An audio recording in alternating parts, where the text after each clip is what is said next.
Railway அமைச்சகம் கடந்த வாரம் புதிய கட்டண உயர்வை அறிவித்தது.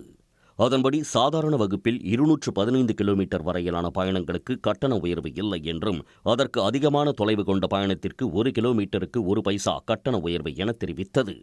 மெயில் மற்றும் எக்ஸ்பிரஸ் ரயில்களில் சாதாரண படுக்கை வசதி மற்றும் குளிர்சாதன படுக்கை வசதி கொண்ட வகுப்புகளில் கிலோமீட்டருக்கு 2 பைசா கட்டணம் உயர்த்தப்பட்டுள்ளது. அதாவது சாதாரண படுக்கை வசதி கொண்ட வகுப்பில் சென்னை திருச்சிக்கு இதுவரை ரூபாய் 245 கட்டணம் வசூலிக்கப்பட்ட நிலையில் தற்போது ரூபாயாக அதிகரித்துள்ளது. சென்னை நாகர்கோவிலை பொறுத்தவரை கட்டணம் ரூபாயிலிருந்து ரூபாயாக அதிகரித்துள்ளது.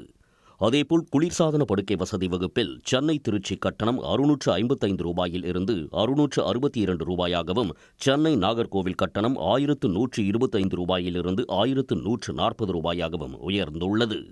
இதேபோன்று தேசிய அளவில் அதிக பயண தூரம் கொண்ட திருவனந்தபுரம் சில்சார், கன்னியாகுமரி, ஜம்மு காஷ்மீர் உள்ளிட்ட ரயில்களில் கட்டணம் கணிசமாக அதிகரித்துள்ளது.